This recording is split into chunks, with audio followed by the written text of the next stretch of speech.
people want to just, at the back of the hall, if you're staying, if you'd like to take a seat, so we can make sure we've just got the voices from up here, if that's okay. Just as, yeah, are we ready to go? Great, excellent. Thanks very much. We've got about 40 minutes this morning to discuss this very important topic. It's 100 years ago today that the war poet Wilf Owen lost his life as he was leading his men across a canal in northern France, just 1 week before the armistice of the war to end all wars.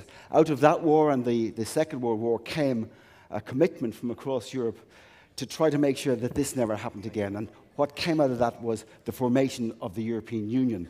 We in Ireland joined in the early 70s, and we were joined on the same day by the United Kingdom. Since then, here in Ireland, we've seen tremendous changes, economic growth, social improvements, and as a result of that, there's a good buy-in to our membership of the European Union. It contrasts somewhat with the situation in the United Kingdom, where for the last 40 years there's been an ongoing attack by the media on membership of the European Union, and that culminated in the result in the referendum 2.5 years ago, when the UK public decided to leave the EU. The result of that has got profound impacts on Ireland.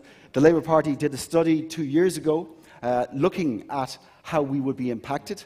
We're going to be impacted in terms of our relationship with Northern Ireland, in terms of our relationship with the United Kingdom, in terms of workers' rights, and of course in terms of the economy and the economic development of our island. Today, I'm joined by 4 excellent speakers who are going to cover all of those points, after which we'll have a chance to have a discussion and to take some questions.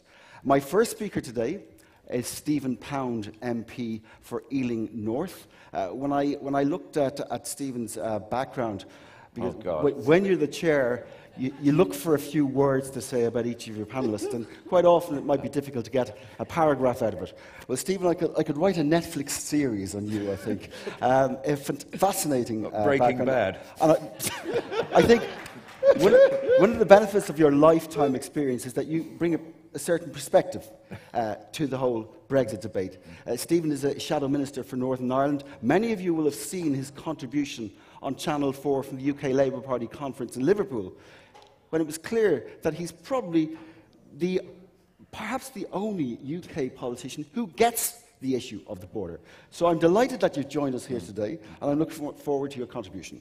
Dominic, thank you very, very much indeed. I'm always slightly worried when somebody says they've been looking you up, because I always think Special Branch are involved in there somewhere. But can I just formally bring fraternal greetings from the British Labour Party? And I have to say, it's an absolute honour and a delight. I have to say, the welcome has been amazingly warm. I've heard so much good Irish being spoken, I thought I was actually back home in West London for a moment. Glass. I'm particularly grateful, although I have to say, that was slightly diminished when I heard Jack say that they're going to extend standing orders until midnight. I note that he didn't say on what day. But we are here. And it's extraordinary sensation, I have to say. People, I understand, there have been reverses for the Labour Party. But when I heard last night the speech from Brendan Howling, was one of the most inspirational, vibrant, strong, and positive and imaginative speeches I've heard for many, many years. That showed me a party of strength. A party that not just has a wonderful past, and we in the British Labour Party have so much to learn from the work you've done, particularly in the field of industrial relations. We learn and admire the work that the Irish Labour Party have done. But what I heard last night was a real, genuine vision for the future, one that could fire people, and I think will fire people. And for me, that was an absolute honour to actually be present, to have heard that. And I think that if anyone is really saying that the Irish Labour Party has somehow passed its peak, the best days are yet to come. And it's an honour to see Joan in the front row there. This is not my first Labour Party conference. I normally sneak in silently at the back. But it's marvellous to see so many friends here. I'm here to talk particularly about Brexit, but I cannot help but comment on the fact that the relationship between our two Labour parties expresses that international solidarity, that socialism, that strength, that fraternity, which has been very, very much one of the cornerstones of the European Union. and it's that reaching across, and it's that people talk about the economics of the European Union, people talk about backstops and borders, but there is a European dream, there is a vision of a better life, a better way of living. We've heard that this is the anniversary of the death of Wilfred Owen, who wrote that most bitter poem, Dulce est decorum est pro patria mori, and he refers in that to the scarlet majors sending glum heroes up the line to death. Working people have been the people who've died in the trenches. They are the people who have suffered. And we need a Labour Party to speak for working people with the strength that I've heard here this weekend. And that strength can best be expressed in solidarity on a national and an international scale, which is why, for me, the European Union is so absolutely, 3 minutes ago, they've all changed. So ask me again in 10 minutes. Nobody knows where we are at the moment. I hope we'll have some idea. There is much talk of backstops. I still find it very difficult to educate many of my colleagues in Westminster on what they continue to describe as the Irish border, when we all know that the Irish border is actually the beach. And what we're talking about is the British border in Ireland. But that's, whether we are in a customs union or not, I really don't know. The things seem to be very, very febrile at the present time. All I can say is that the Labour Party, your sister party, we will not support any agreement which reintroduces the insanity, the brutality of a hard border on the island of Ireland. We will not go there.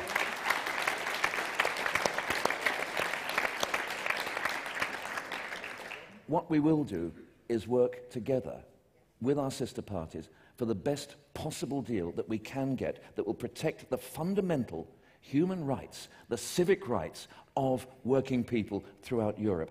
And what I've heard this weekend gives me wind beneath my wings and inspires me even more. So we'll have Q&A in a moment, but for the moment, I reinforce the fraternal greetings I bring you, and also it's marvellous to have Claire Hanna from the SDLP here. I think we have joint fraternal greetings.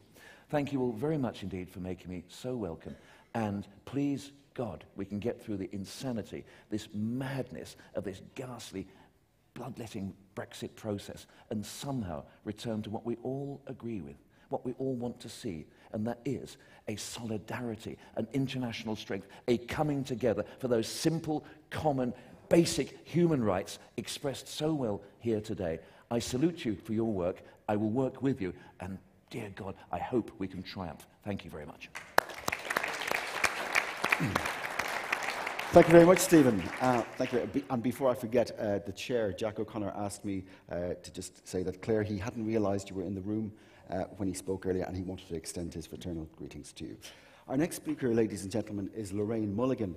We're all very familiar with Lorraine. She was the chair of the party for a number of years before our current chair, and she also flew the flag for us in the Dublin West by-election. I think it was 2015, was it? 2015? 14. And she did it very well. Lorraine works for SIFTU and will be speaking today about the impact of Brexit on our economy. So over to you, Lorraine. Yeah, I suppose, thanks very much, Dominic. And following from what Stephen has just said, the fact is that the deal is as yet unknown, or there are so many unknowns. We don't know the shape of Brexit yet.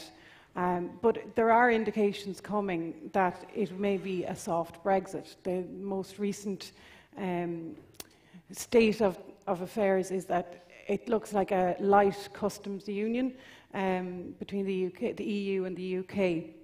But I suppose the real point in all of this is that any withdrawal deal is only, of course, the start of the analysis of the impacts. Because up until now we have been operating in speculation as to what Brexit will really mean. And once we tie down exactly what the withdrawal agreement looks like, we will then have the real job will effectively begin. I suppose the reason that people it has taken time to get to this is because there's almost been a denial that is this actually going to happen? Is this going to go ahead? We might not like Brexit. We might not like the prospect of it. We might like it to be reversed. But the fact of the matter is that in the Irish national interest, it is in the Irish national interest to have a deal. We have a very close trading relationship with the UK and, of course, with Northern Ireland. There obviously are questions are now remaining about whether this potential deal, light customs union, will stick in terms of the DUP and the hardline Brexiteers. It does beg the question as to, in some ways, what was it all about if the UK ends up being a rule taker. Now, for Ireland, there is a threat here. And you could call it cynical, but we do have to be alert that this might be a short-term way for the hardline Brexiteers to swallow, get this over the line, and in 5 years' time unravel further and have a harder line Brexit situation. And I suppose for us in the Labour Party, one of the big considerations is what does this mean for Europe itself, for our relationship with Europe? We've come through a very turbulent time with the bailouts, the financial crash, Greece, Ireland, you know, the pigs, all of that. Europe has, as a result of that, initiated a kind of an internal inspection of itself in the form of a debate on the future of Europe. And already there have been some measures taken to try and particularly look at the social dimension, which arguably has taken a back step. So we have had an initiative on the European Pillar of Social Rights, and that now, it was a lot of kind of nice flowery words, but there is a directive emerging from that process to give better rights to workers in the gig economy, atypical workers, and there's also a proposal for a European Labour Authority. So I suppose the idea that social Europe is not dead, but what does Brexit mean for the momentum to further deepen Europe, social Europe? Is it going to have a dampening effect? Because is Europe going to be too afraid to do anything that might spur other countries to go against this kind of bureaucracy, or what is perceived to be Europe creeping into daily life? I think in Ireland and on the left, for us in general, I mean, there are major issues in Europe, but Europe has been good for workers. It is, in global terms, projecting better standards on whether it is wages, global solidarity, peace. It has projected that across the world. The question now is whether, as a result of Brexit, the momentum of Europe will be damaged. But the political energy of Brexit, in some ways, it's an argument for getting this just done. We mightn't like it, but at least it will allow us to concentrate on some of those big ticket items in terms of the future of Europe. I mean, you never hear in Ireland or in the UK, indeed, very much positive talk about Europe. There's a very negative debate out there.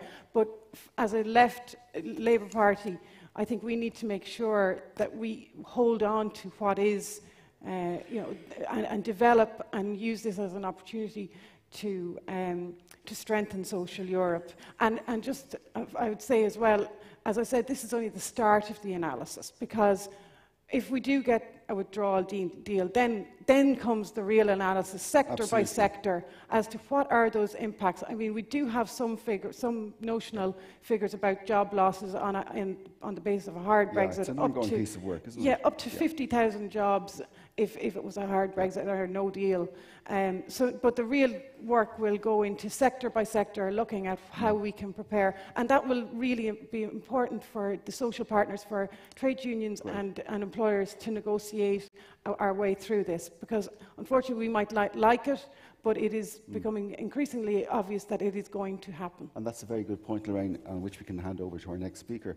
Our next speaker is Manuel Cortez, who is the General Secretary of the Transport Salary and Staff Association. I know the union well. It's my old union from my time in British Vale, but you weren't around at that stage. It was, I think Richard Rosser was the Gensec then.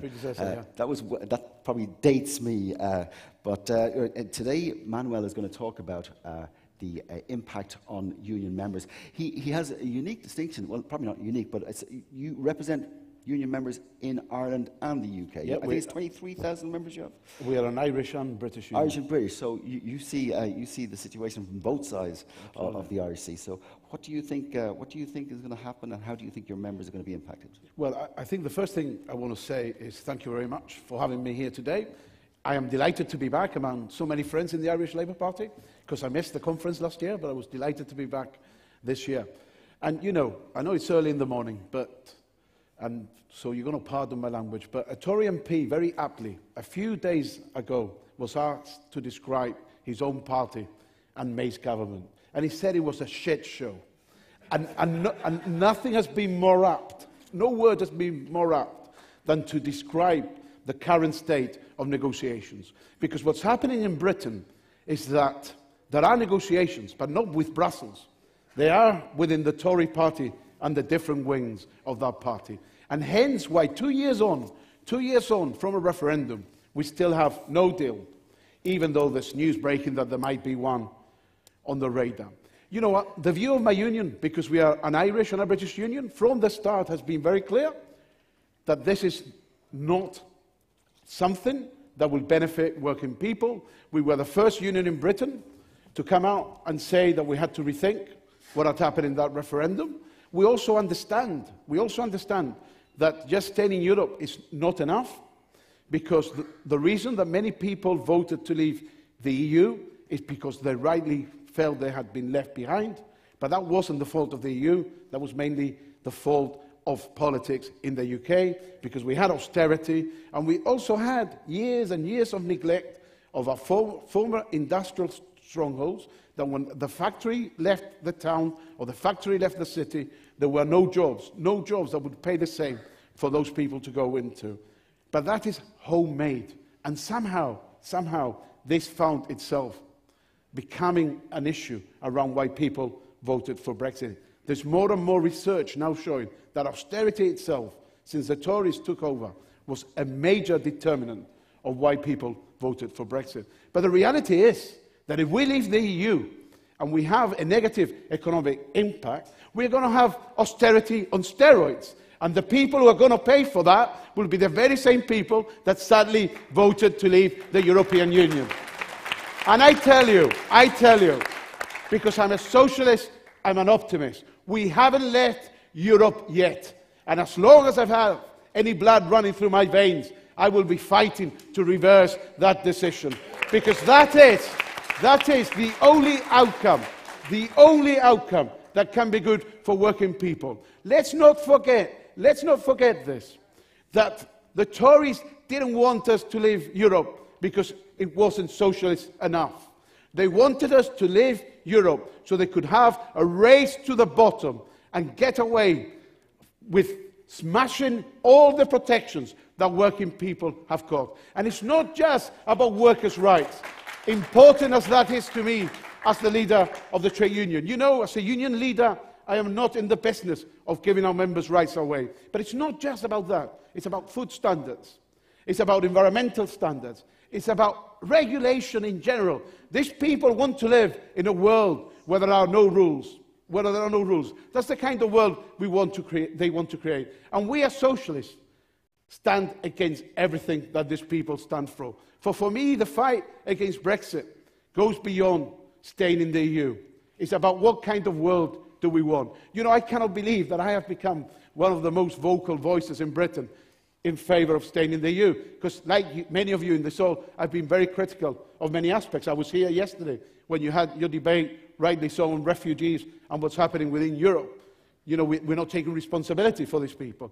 But I do understand that the choice on the ballot paper wasn't between a socialist utopia and leaving the EU.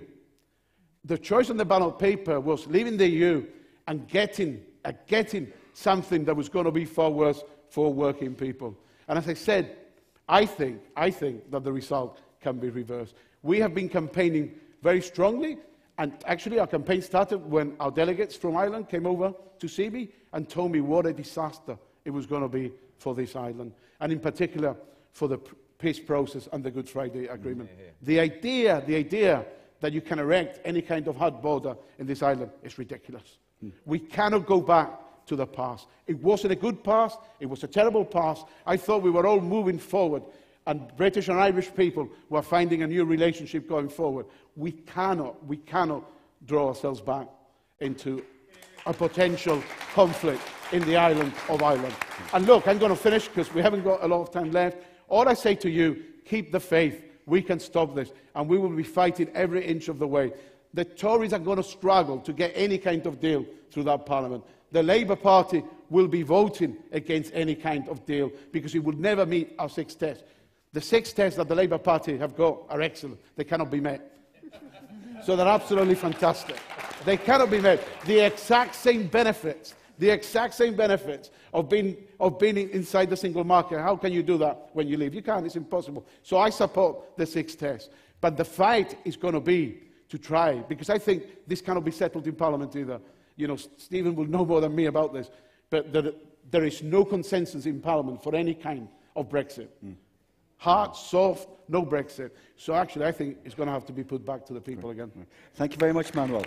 I should point out that the Brexit motion comes from Central Council, but it was drafted by Manuel and the TSSA, so it's their motion that we will be voting on later on today. So I want to make that point. Our final speaker today, before we have some questions, is Claire Hanna. Claire's a long-time friend of the Labour Party here. She was, as a councillor, instrumental in introducing a living wage and making Belfast City Council the first council in the country to have a living wage. She was elected to the Assembly in Northern Ireland and is somebody who comes down south on a regular basis. She's born in Connemara, so has great links down here. Indeed, her other half, Donal, is an former member of Labour Youth, I think, back in the day. So, Claire, how do you see things working out between ourselves, Good Friday Agreement, and the border issues? How do you see them developing? I think whatever the deal that might look close, and as Steve said, we don't know. Nothing is agreed until everything is agreed, that ominous phrase from Northern Ireland. But it's very clear that whatever it is, it will be far below the status quo, and the only good and acceptable Brexit is no Brexit. And I must say, I think I might record what you just said and play it to myself every morning to send me back out fighting against Brexit, because whatever about the deal, and it does look like a UK-wide customs arrangement with sort of soft regulatory checks between East and West, but it absolutely remains to be seen whether or not that can be got through Parliament, and I believe that a second referendum is the only fair way to deal with it, because the only, this is like all good compromises, nobody will be happy, but the only urge it satisfies is the let's just get it over with urge that people have on Brexit, and we will not just get it over with. This will mean negotiation on trade and on regulations in perpetuity, and keeping this discussion alive. And I suppose in the terms of the Good Friday Agreement and how it affects Northern Ireland, that's the key problem. While you can address some of the issues around trade and movement of goods, and potentially even address some of the major issues around rights and around the fact that the rights of Irish people and of British people will part company, and the tension that creates. What Brexit has done, it has sharpened all of the lines around identity and constitution and allegiance and borders that the Good Friday Agreement was designed to smooth out. Europe was always a kind of a platform for that shared endeavour and shared identity. It made it not matter in Northern Ireland who was British and who was Irish and who was both and who was neither. And the Brexit referendum and the 2.5 years since have slammed all those very sharp edges back into our everyday discourse, and that's what has caused the damage. And of course, that was pennies from heaven for Sinn Féin and the DUP, who desperately want all of those issues as a way to distract them from having to solve people's problems here and now. But that has certainly, along with a number of other legacy issues, fed into the fact that we have no assembly at this critical time when the whole of Europe is talking about the Good Friday Agreement and how to protect it. If you come to Belfast and Northern Ireland, of course, you'll find that the institutions of that agreement aren't working, and that infantilisation of Northern Ireland and that loss of any voice for people is one of the things that will contribute to more and more people not believing that politics is the way to solve your problems. So I suppose with all of the red line issues that are involved in the stalemate in Northern Ireland, Brexit is of course the most difficult, and I suppose we're focusing a lot on the DUP's intransigence, but of all their blocking of marriage equality and of language rights and so on, I think for most of us it is their failure to understand how disturbing Brexit is that is putting the biggest gulf into politics, and I suppose from Sinn Féin's perspective, the using of Europe not as an issue of our economic prosperity and an issue of opportunity, but just as a way to campaign on Irish unity, is also creating a very hard line in terms of the Good Friday Agreement. I don't think you need me to explain to you why all this challenges the peace process. Yes, there is the fact of potential attacks or of civil disobedience, rightly or wrongly, on any border infrastructure or indeed on any additional red tape and regulatory burdens. But really, it's about the disruption of that very delicate equilibrium in Northern Ireland and those very complex relationships, and the transformation of this issue of being about prosperity and about a shared future to being zero-sum between unionism and nationalism. It remains to be seen how we get out of it. I don't think you can completely put the genie back in the bottle in terms of Brexit, and indeed in terms of the many millions of people who voted for it, particularly in England. But as Manuel and others have said, the reason that they voted, Europe was not the problem and Brexit is not the solution. So I think that the neatest way out of this is a people's vote, and I really look forward to the Labour Party and voices like yours saying to people, we understand why you felt vulnerable in the labour market, we understand all the concerns that you had about public services, but you can have those services or you can have Brexit, and you can't have both. So those issues and the devastating effect it'll have on Good Friday Agreement and Northern Ireland should be in the centre of any second referendum. Great. Thanks very much, Claire. Now, we have some time for a few questions. I've had quite a few people indicate we're going to try to get them all in before this session concludes. The first speaker is at the back of the hall. Dermot, by the way, is running around with the microphone, so he'll hand that to you. The first speaker is Michael McNamara. And can I ask people, when they make their contribution, to state their name and branch, please? Michael, over to you. Yep. And please also keep it to within a minute. Yeah, Michael McNamara, Ennis branch. I suppose the question is really justice and home affairs. I mean, I think Brexit could have very profound implications in Ireland. I'm just wondering if the panel have any views on that. Insofar as I think Ireland has very much sort of sailed in the slipstream of Britannia on justice and home affairs, opted out of a lot of justice and home affairs provisions in the treaties of Amsterdam and subsequent treaties, such as like the common asylum area, etc.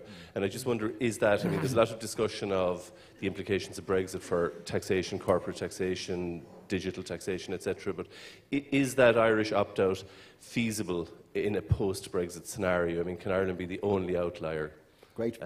Thank you, Michael. Behind you is Dermot. We have 7 people indicating, so I'm going to close the floor there because I've been told by the General Secretary that we have to wrap up fairly quickly. What I'm going to do is I'm going to take those 7 people, Angela, I've got you, and I'm going to then go over and ask our panellists to try to answer the questions. So the next questioner, and please, Fintan, 1 minute maximum, over here, just on your left, Dermot. It's Fintan behind you, Angela. Hi. Angela, it's Fintan behind you. Thank. Behind you, Fintan was first. Right, I have you, Angela.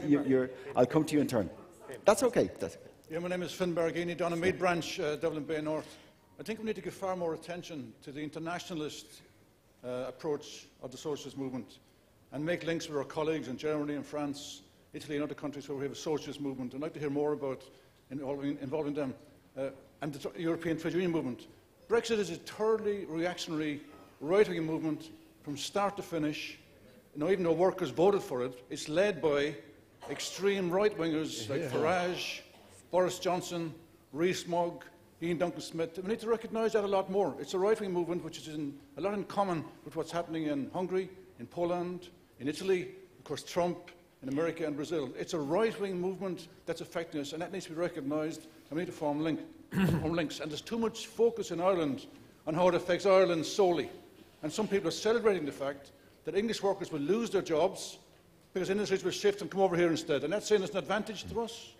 So the focus should change.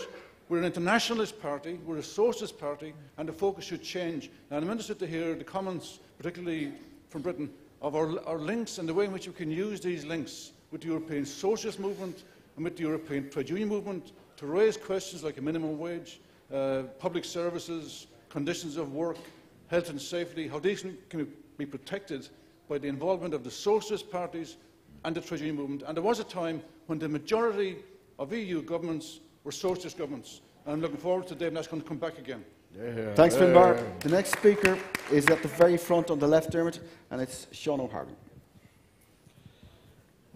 Just to go to the Clinton of you, and our modern Tomshe Board and we are Carta Dana, Kahara Satoshkurt, Akasasam Koma. I think we really need to focus on the fact, as Finn said, that this is a fundamental attack on human and civil rights, and I think it's deliberately designed as such. And it's the ultimate, if we like, the ultimate dream of the Friedman and Thatcherite movement towards breaking workers' rights within the European Union. And I suppose just particularly in relation to what the party leader said last night, I'd like to welcome Claire here as our comrade and those other comrades from the SDLP, and I really hope that the party leader means what he says and that we will not leave a vacuum for people who believe in fundamental rights and decent politics in the 6 counties.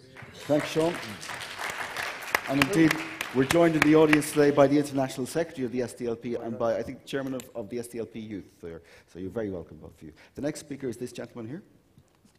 Audrey Ray Dunmead branch. Just, I think we have to assume that it will actually happen. And the question comes is, where do we position ourselves post-Brexit?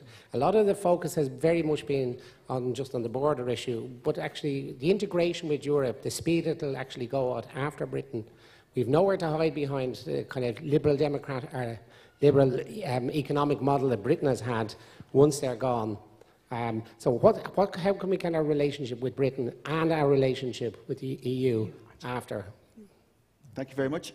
Angela, you're next. Thank you very much to everyone for your very interesting contributions. I would just like to ask, or Stephen in particular, as a fellow Labour person in England, I've got a lot. I'm an exile Brummie living in Ireland for over 40 years. But people I know over there just can't believe that the Labour Party top echelons are so negative about remaining in the European Union. I mean, Jeremy Corbyn and John MacDonald are really a disgrace. I'm sorry to put it so bluntly, but you know, they know that so many people, particularly the people, how many Labour people were out in that march in London the other week? A massive amount of, even people who'd voted for Brexit and have changed their minds. And there's been total silence from Jeremy Corbyn. He was in Geneva or something on the day. So I'm sorry to speak about your party leader like that. Okay. But really, I think you are in the majority of Labour voters. And thank you very much Angela. for it.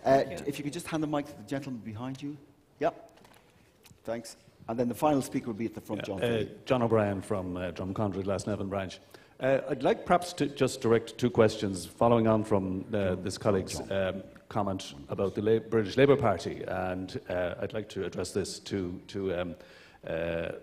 Stephen Pound in particular. And I suppose it's about a perceived lack of clarity in terms of where the Labour Party appears to be on either definitely an anti-Brexit stance.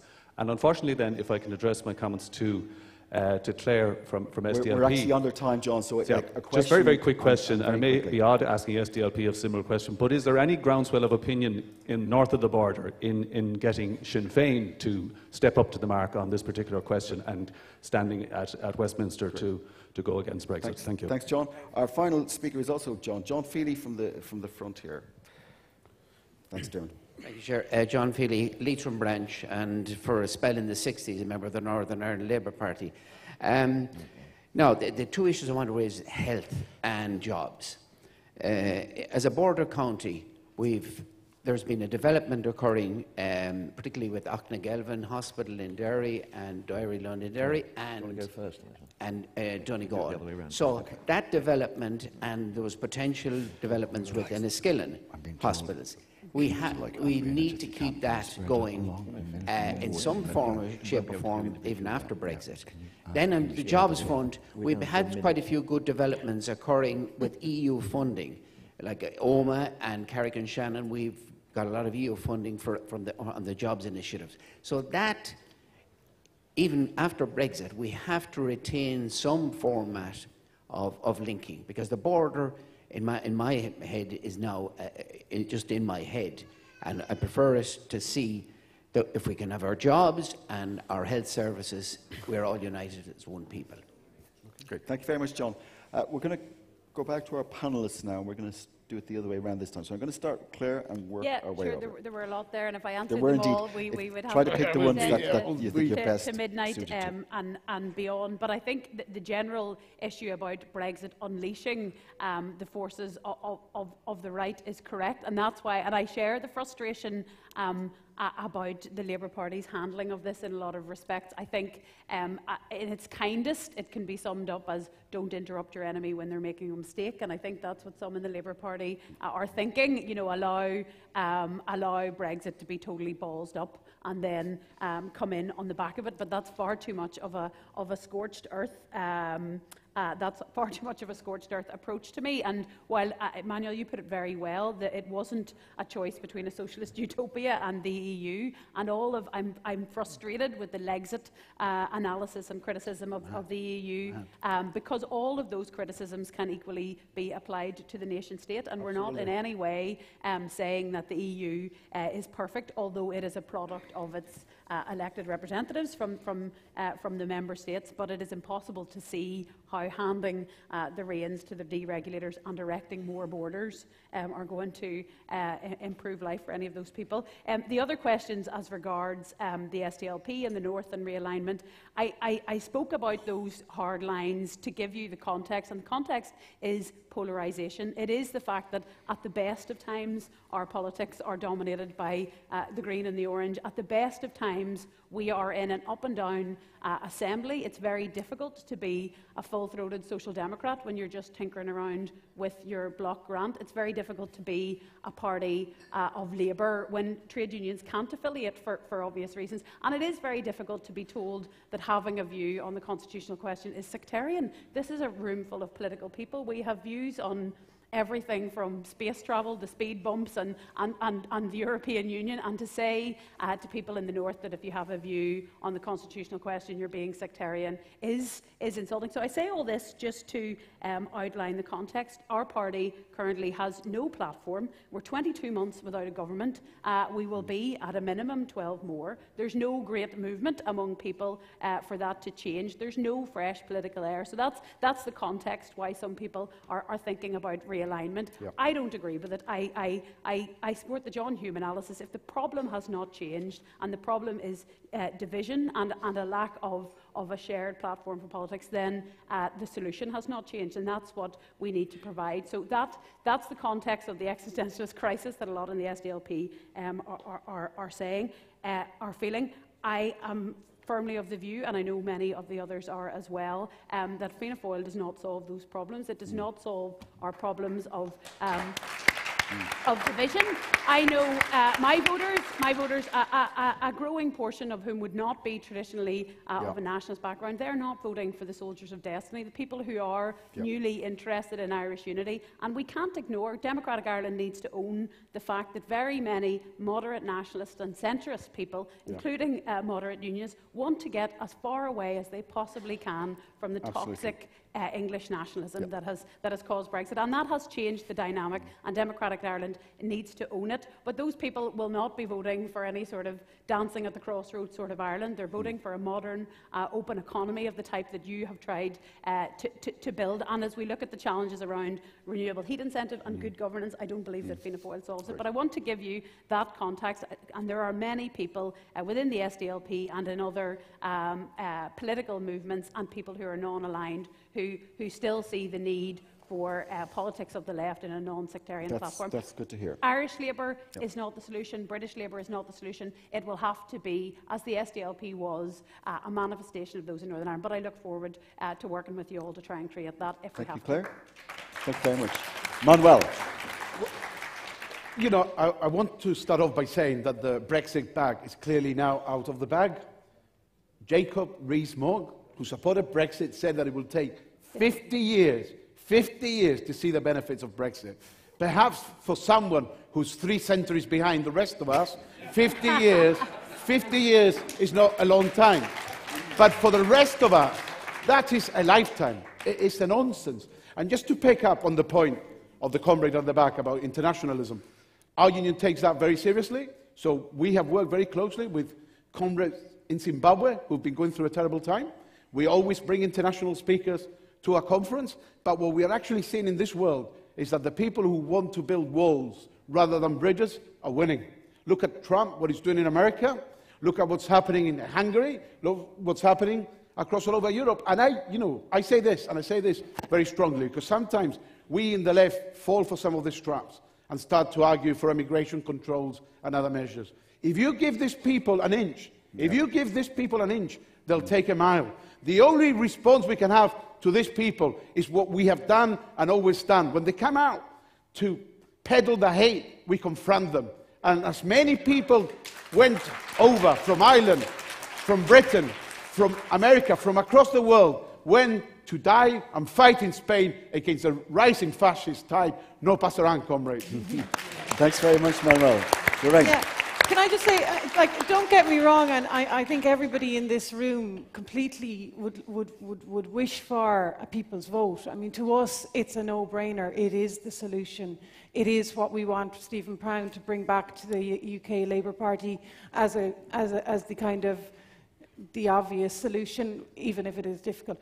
But I'm afraid, comrades, we might be here at a stage where events are overtaking us. This genie is out of the bottle, and there's no doubt that the final deal has not been signed off, but it is coming closer. And in terms of the real, where does Ireland sit? Like we are an internationalist party. We are all devastated about Brexit. I don't think that's understating it, but as Ireland, how do we survive in this new context if there is a deal? And I think the alignment with what other countries within Europe do we need to start seriously engaging. There's no doubt we have a very good reputation in Ireland, or in Europe. We punch above our weight. We have, but I think Michael McNamara's point is very well made, that now we will be the only common law country in Europe. This could be a very big shift. We could eventually start, moving towards a codification of our law, European style. But we are, I mean, that's a long way down the line. But definitely, we are going to have to start becoming more fully fledged Europeans, because we have straddled both in the past. And now what we need to concentrate on, I think, is as a party, as a movement, is shaping that Europe. What kind of a Europe do we want? And to emphasise the social... And let's also be clear, the UK was not a huge friend of social Europe. Maybe there is a chance that actually... And we want our British friends to come with us on this journey. But if they're not going to, we also have to look at how we can continue to fight for social Europe from an Irish perspective. Thank you, Lorraine. Stephen.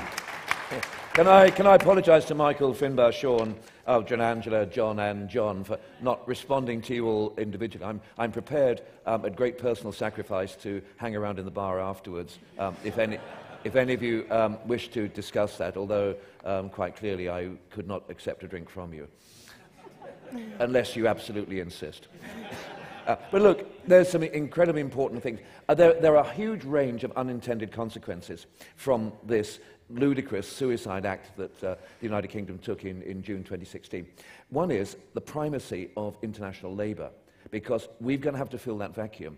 If we are faced with a post-Brexit deregulated Europe, and I think Sean's point was very, very powerful on this one, then someone else is going to have to come in and fill that vacuum. Things like the Working Time Directive are unbelievably important, and could not have been achieved one by one unless we actually beefed up the International Labour Organization. We worked links between trade unions across countries. And I'm not talking about a shadow Europe. I'm actually talking about a workers' solidarity in Europe, which actually is supplementary and complementary to that. The other thing is you'll be amazed how many people in GB, and certainly in my constituency, are now saying to me over and over again, why is Ireland divided? Does it actually make sense? The three major pieces of legislation that were brought into the British Parliament between 1886 and 1914 all talked about 6 of the 9 counties of Ulster being temporarily separated. It was only going to be for 6 months, 2 years, or 4 years. Yeah. And one of the reasons for that is, as Guy Verhofstadt said when he was actually trying to show him where the border was. He was walking from Monaghan trying to see the border. And an Irish MEP said, "You've come to see the border you can't see." And Verhofstadt said, "Madam, I am from Belgium. I am familiar with the concept of surrealism." And this is actually the reality. So I think that there will be unintended consequences, not all wholly negative, but the real question is the Angela's Ashes question now, which I would like to avoid but can't. Excuse me. There has been a lack of clarity on the position of the British Labour Party. That's Labour Party head office are just taking my voice away from you. in Peter Mandelson's day, they used to do that all the time. But, zapped you. Yeah. But look, there be in no doubt whatsoever that the British Labour Party is a pro-European party. Our membership, our individual MPs, our MEPs, all of us, we are pro-European. We value and cherish, and above all, we recognise the delicacy of the architecture of the peace process. And once you start taking bricks away from the foundations, then the architecture starts to shatter and to tremble. We realise that this is actually not just some abstruse minor political argument amongst people who want to talk about these things late into the night. It is actually a life and death issue. And people don't understand that the border on the island of Ireland is not just a geographical border. It's a border through the psyche, through the soul of a nation. But I want to see more clarity from the Labour Party. Our position at the moment is that we are not in favour of an additional referendum, a second or a third, depending on what you call 1975. Mostly because the dial hasn't switched that much. It is still a split country. There were 700,000 people last week, but there were 7,000 people who voted to remain. That's the real difficulty. What we want to do, by all means, we would love to reset the button and to actually go back to how it was before that. But in the meantime, I've got to be in Ardglass talking to people about fishing rights. I've got to be on the border talking about the realities of it. I've got to actually it's not just making the best of a bad job. It's just doing what has to be done in the meantime. I cannot put everything on the back of a unicorn that may or may not exist. Whether that's going to happen or not, I don't know. But whatever we do, we have to somehow preserve the peace, the solidarity, the international respect for human rights and civil rights and basic decency that the European Union expressed. And if we do that through Brussels, so be it. If we have to do it outside, then I have to say the labour movement is so powerful and so strong and so necessary and so vital that will have to happen, because otherwise their only future is a dystopian Europe with no regulation and a return to Victorian values. I'm not going to go there, and I don't think this party is going to go there either. Thank you. Thank you very much, Stephen. And can I just, on behalf of all of us, if you could express your thanks to all of our panellists here today. And of course, thank you very much for coming along, attending, and for your questions. Before we conclude, I have to officially move the Brexit motion on behalf of the Central Council. I move that. I need a formal seconder from the floor. I've got a formal seconder from Tom Cosgrove. It's over to you, Chair, now to call a vote, if necessary, on that. And once again, thank you very much.